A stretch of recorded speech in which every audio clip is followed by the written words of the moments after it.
নতুন বছরের শুরুতেই ফের আতঙ্কের পরিবেশ আইটি সেক্টরে। বছর ঘুরে গেলেও বদল হচ্ছে না ছাঁটাইয়ের চিত্র। এবার ফের নজরে অ্যামাজন।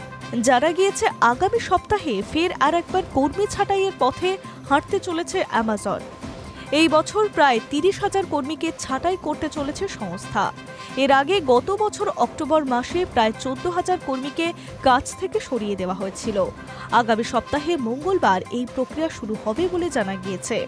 অ্যামাজনের তরফে জানানো হয়েছে, সংস্থার অ্যামাজন ওয়েব সার্ভিস, খুচরো বিক্রেতা, প্রাইম ভিডিও এবং মানব সম্পদ, যা পিপল এক্সপিরিয়েন্স অ্যান্ড টেকনোলজি নামে পরিচিত, এই ইউনিটগুলিতে কর্মী সংখ্যা কমানোর সম্ভাবনা রয়েছে। ২০২২ সালে ২৭,০০০ কর্মীকে বসিয়ে দিয়েছিল এই সংস্থা।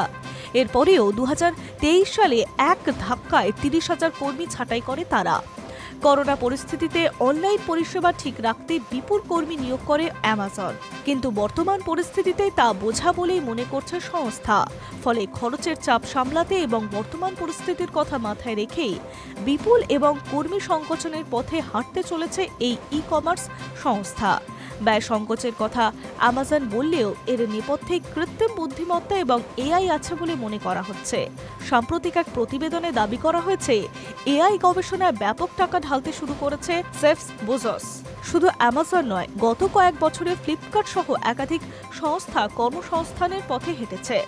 এমনকি ভারতের বৃহত্তম তথ্য প্রযুক্তি সংস্থা টাটা কনসালটেন্সি সার্ভিসও এক ধাক্কায় কর্মী ছাঁটাইয়ের পথে হেঁটেছে।